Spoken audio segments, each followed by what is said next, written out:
ठाकुर कोई धनवान को जरूरी नहीं कि मिले, कोई रूपवान को जरूरी नहीं कि मिले, ऐश्वर्यवान को जरूरी नहीं कि मिले। ये तो मन देखते हैं, भाव देखते हैं, और भाव को देख करके भगवान रीझ जाते हैं। और भाव ऐसे बन नहीं सकता है। भाव तो आज भैया जी हमारे बता रहे थे, ओम प्रकाश भैया जी की दीदी, मुझे लगता है कि जैसे मंदिर हुआ करते हैं और भगवान शंकर के, उसमें लोग कितने दूध चढ़ाते हैं, लोग पैर से दबाते हैं, कुचलते हैं, ये दूध का अपमान है। तो हम वही बोले कि भैया ऐसा है कि मंदिर बनवा लेना बड़ी बात नहीं है, क्योंकि धन आ गया, मंदिर बन गया, और उनको भोग भी लगाना बड़ी बात नहीं है। भोग भी आप लगाओगे क्योंकि आपके पास धन है, लेकिन आपके पास भाव नहीं है। जिस दिन भाव हो जाएगा, वो एक भी बूंद दूध जो निकलेगा ना, वो आपके पेट में जाएगा प्रसाद रूप में,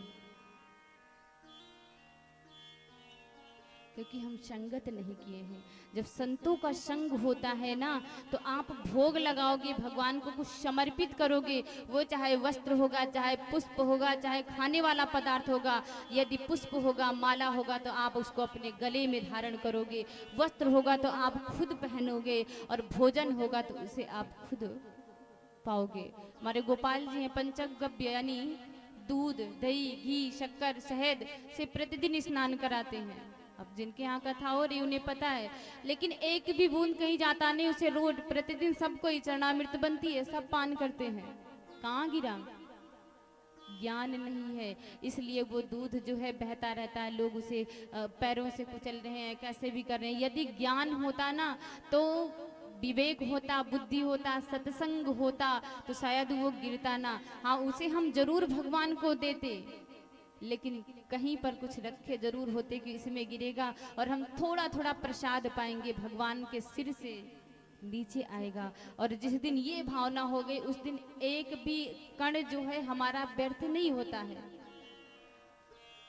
लेकिन हम गलती करते हैं, हमारे पास धन हो जाता है तो हम सब अपने में यूज कर लेते हैं, उसे किसी को देना नहीं चाहते, चाहे वो सड़ जाए, गड्ढे में खुदाई करके गड़वा देंगे, और अपना नाम लोगों से बताएंगे, मेरे यहाँ प्रोग्राम हुआ, पता है इतना भोजन बचा था, मैंने उसे ऐसे ही फेंक दिया।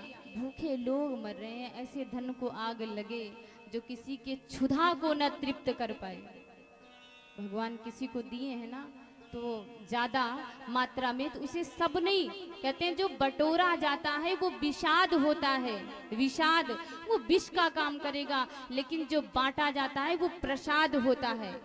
आप कभी भी देखते हैं ना, प्रसाद बंटता है, विषाद नहीं बढ़ता है। लोग धन को बटोरते हैं, किसी को देते नहीं। गरीब लोग भूखे मर जाते हैं, कपड़े बिना मर जाते हैं, सर्दियों में उनके बालक ठुठुर ठुठुर के रह जाते हैं, पैरों में पनही ना है, पहनने के लिए कपड़े नहीं, लेकिन कोई नहीं देता है, बैंक बैलेंस बना पड़ा है। क्या जरूरत है? जाना है हम सबको भगवान के यहाँ।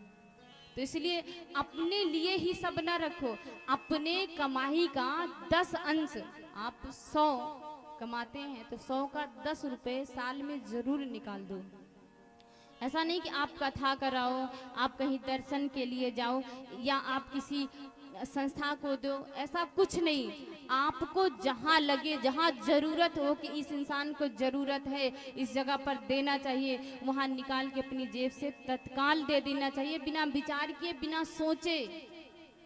कोई आपसे मांगे तो उसे नहीं कि आप मेरे पास आ जाओ, आप मुझे दान दो, नहीं, ऐसी जगह नहीं। आपको दिखा किसी के पास वस्त्र नहीं है, आपको दिखा किसी के बेटी का विवाह रुक गया है, आपको दिखा कि कोई के यहाँ अन्न नहीं है, वहां तत्काल दो बिना पूछे। इसे सर्वोपरि दान माना जाता है।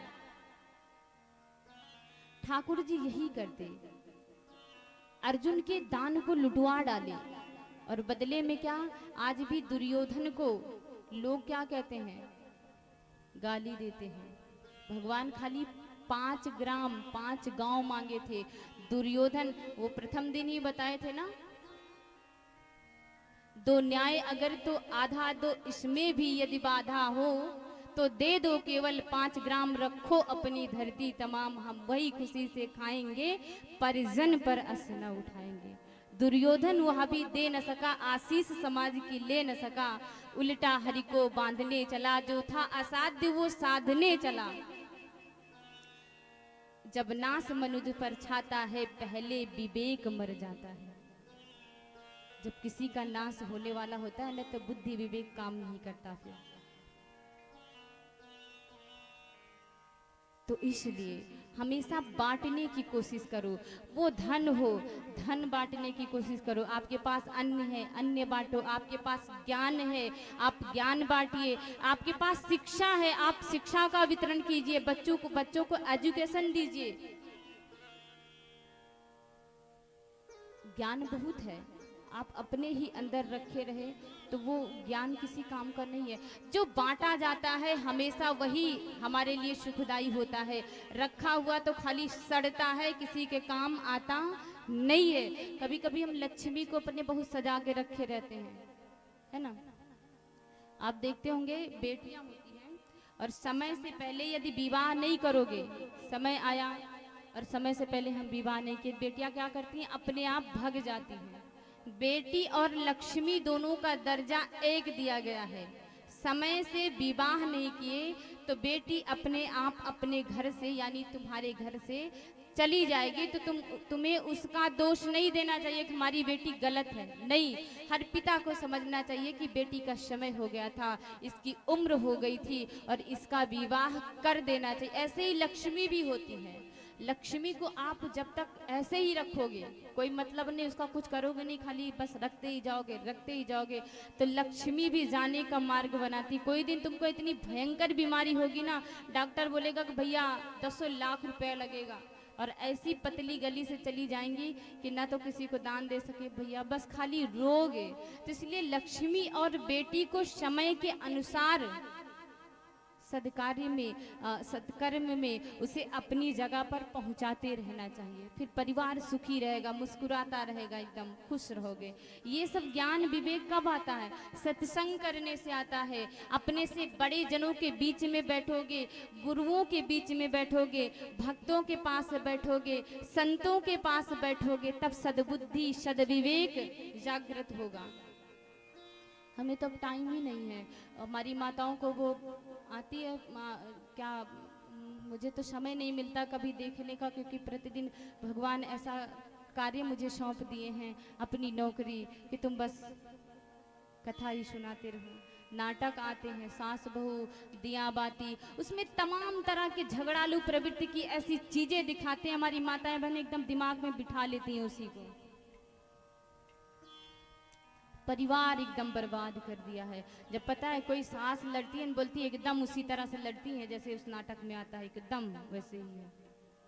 बताओ, शास्त्रों के उदाहरण नहीं देंगे कि हमारे शास्त्रों में किस तरह से हमारी माँ हुआ करती थी, हमारी बहनें हुआ करती थी, हमारे भाई लोग, हमारे बेटे क्या क्या नहीं किए हैं इसी धरती पर। लेकिन हम आज के जो कुकर्मी फिल्म इंडस्ट्री के जो लोग बैठे हैं, बना दे रहे हैं, हम दिन भर उन्हें देखते रहते हैं, पता नहीं क्या लिपाई पुताई करके आगे, अरे वाह बड़ा सुंदर है।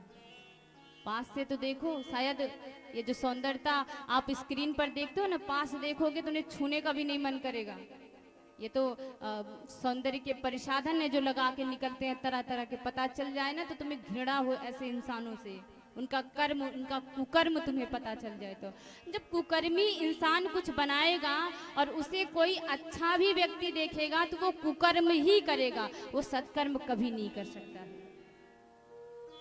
इसलिए अपने जीवन का 1 घंटा, जैसे 24 घंटा होता है ना, 24 घंटे का खाली 1 घंटा सवेरे उठो और अपना एक नियम बना लो कि मुझे भगवान के पास बैठना है, ठाकुर का स्वरूप रख लो। आप विद्या नहीं पढ़ोगे, आप ग्रंथ नहीं पढ़ोगे, उसके बाद भी भगवान का स्वरूप का दर्शन कर लोगे ना, तो आपके मन में कभी मलिनता नहीं आएगी, आपका मन खुशहाल रहेगा, अच्छे कर्मों में लगेगा। लेकिन सवेरे होते बराबर या तो मोबाइल या तो रिमोट हाथ में होता है, कहाँ से कल्याण होगा हम लोगों का? कल्याण होने वाला नहीं है।